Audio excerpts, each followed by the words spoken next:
Welcome back to your Tuesday Afternoon Express Cook-Along. Now, we do have so much magic in the kitchen up our sleeve. We've already started making something Middle Eastern inspired, but that is the theme we're continuing throughout the show. So you might be wondering, what is next? What more magic can we create, Dumi? We are creating quite a bit of magic. On my side, we're going to be making some lamb koftas, which I'm also going to be doing with the instruction of Mr. Ofer over there, because we all do our koftas or our meatballs in our way, but we want to keep it Middle Eastern, so we want to make sure that we stay true to that. And then on your side, you're going to be doing what Ofer is known for as well, the falafels. We're going to be making the falafels, and he's going to talk us through that whole process, how it's done the right way, and not the way that we've been seeing some places out there. Authenticity is key here, and if you want to get authentic in your kitchen, keeping it Middle Eastern, please do head over to our website and you can get the full ingredients list and recipe to be cooking along with us. Now on social media, we also want to find out from you. Are you a quick, easy, go-to, ready-made type of girl or boy? Or are you someone who believes in making something from scratch? Now, being authentically Middle Eastern is something that you're all about, Ofer. Yeah. So when it comes to putting together these delicious falafels, what needs to always be what do we need to always remember? Okay, so, you know, I was born in Israel, in Haifa, and it's a very common street food to eat falafels in Israel and all over the Middle East, you know, in Lebanon, in Egypt, all over. Yeah. If you want to make a falafel from scratch, you got to have raw chickpeas, and you need to soak them at least 24 hours overnight. So that's just the first challenge, you know, if you want to make that, because you can't just go and get a can and make it. So just soak it for 24 hours, and that will basically make the chickpeas be ready to make a falafel. So is that all just about softening the chickpeas and getting it prepared, making sure that that moisture is locked into the chickpea itself? Exactly, and also, you know, they basically grow in weight as well. So you don't have to, you know, if you're going to make a lot of it, you're going to have way too much. So you can have 250 grams, or the recipes that we've got on the website. Yeah. And, you know, it will become 500 grams. Oh, wow. So, you know, it's unlike spinach that wilts and goes away and disappears. This becomes more. I'm all about the more. Yeah. So we're going to soak them overnight. Then we've got one that we've soaked already. And what we're going to do is we're going to make a paste that's similar to a couscous. You know, and that's kind of grainy, what it needs to be done. The authentic way, we don't use a food processor, but this is a great food processor. We're using a meat mincer, but nobody really has meat mincer anymore at home. So meat mincer is great because it keeps the grain really thick and crunchiness. So that's really how we do it at Nishnush.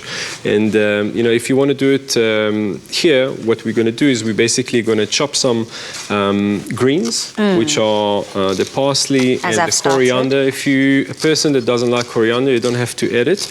But some people even add dill or cauliflower even to make it airy. But this way that we're going to do it now, we're going to have the green chopped. Then we've got our chickpeas that's been soaked overnight. We're going to add them into the food processor. Nice. And then we're going to have our spices. And a really nice tip that I'm going to give you guys here is to add baking soda, which really helps it to be airy. It's just an easy way to do it. I like that. Yeah, so let's add the chickpeas. So here it's just key and important to remember to keep it chunky. When you're putting it in your food processor, we need to keep the ingredients chunky. You don't want it to be a paste, otherwise it won't be airy. So just try to pulse it when you grinding it. Love that. Okay, we're putting this together. I'm so excited. I love myself a good falafel. If you do too, and you are as excited as us, just drop a comment on our social media platforms. And let's go over to the emotion that's happening on that side of the corner. Chef Sisanda. I feel like you guys are in a business of making me cry. Yeah. We always seem to be bringing up the tears for you here on Afternoon Express. But you are doing something that is so important, so crucial, something that I cannot overlook, is you're getting the onions ready, honey. I love myself some onions. It's flavorful. It adds flavor to everything. Literally, I can't cook without onion.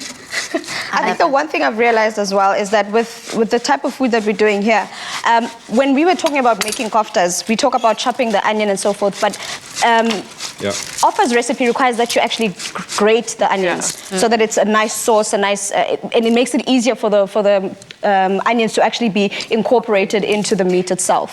Yeah, so I'm also just chopping up some garlic that's going to go into our lamb koftas. So we've also got similar flavors and spices or herbs that we've got on that side. Okay. The only addition here is we've got mint.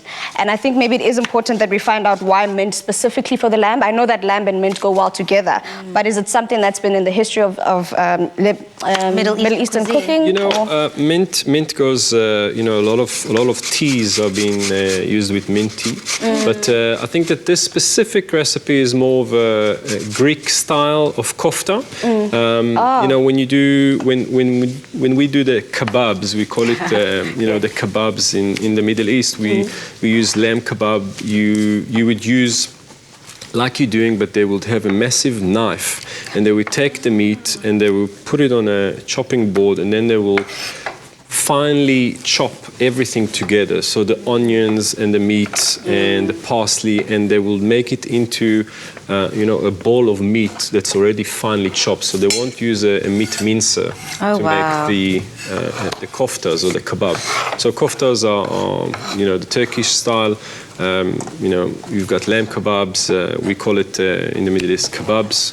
And usually on this side of the world, it's known kebabs is something on a skewer. Yes. But yeah, that's kind of how they make it. So they will take this massive knife that they will chop the meat with it. It's and really you just interesting. saw it. That's very interesting. I'd be very interested also, not only just to enjoy the ingredients and the food and the tastes that we're creating in the kitchen, but also it seems like it is just a food experience. You know, enjoying different cuisines from different parts of the world. It's about the experience from when you walk in to when you leave, filled with delicious delights in your stomach. Yeah. So that's also what I love about having you here. You're talking us through that. Listen, it's about more than just the food here. It's about so much more. Yeah, you know, it's you know, just it's just good food, and it's just fun to make it. You know, fun to make something different. Lovely. So what are you about to add into our blender here? So cumin, adding cumin. We've got the pepper and some baking soda. Okay, and that's the secret weapon you were talking about earlier. Yeah, that will definitely help. Doesn't have much taste, but it will make it more airy, you know. Yeah, and then we'll add. We've got the greens. Yeah. And we're basically gonna now just blitz it. Blitz it. Beautiful. Wait, I have forgotten something that I'm such a fan of: garlic. Of course, yes. So do you want to pass me just some garlic over there whilst we head over to the girls on this side? Ladies, how is the mince coming together, and how is that flavor? How are those flavors coming together? They're coming together very well because, like we said, with a lot of the cooking that we're doing here, it seems to be quite stuck on the spices and the flavors. So we've got mint and parsley over here, and then the flavor profile stays the same. We've also got some cardamom, we've got some cinnamon, we've got some cloves, we've got cumin, which I see is a thread throughout the entire. Like it is basically in almost everything we've done. In the Zhoug, it was there. We've got it here in our koftas, and then we're also going to have it when we make the hummus later as well. Nice. So it seems to be a thread. It is one of the most popular, Middle Eastern seasonings, I think. I think that's what's also nice and crucial, because here you're making use of the same thing multiple times. So you don't have a spice rack filled with different things that you use for every different second. Here, it's okay. You just need the key, the core main flavors, and you're good to go. Definitely. I also like how earthy these flavors are, because like they're so fresh, they smell fresh. Imagine how they are in your mouth as well. Tasting even better. Love You that. know, to me, the cumin that you said, it's there's also a spice called Ras El Hanout. Yes. I'm sure you guys have seen it in the shops. But that's also something that you know, if you don't want that specific cumin, you can add it. That they will have cumin in it. And there's other spices that can be added into a meatball, you know, that makes it very Middle Eastern. So it's a lot about the spices, really, that goes into that. Lovely. Well, South Africa, I hope that you have been following side by side with us. You've got your notepad out, you've got your pots ready, because we're making Middle Eastern beautiful magic here. We keep saying it, it's because it's true. Now, if you want to be cooking along with us, just head over to our website and you'll get all the details that you need. But coming up, we're going to be putting the final touches to our delicious falafels. All of that coming up.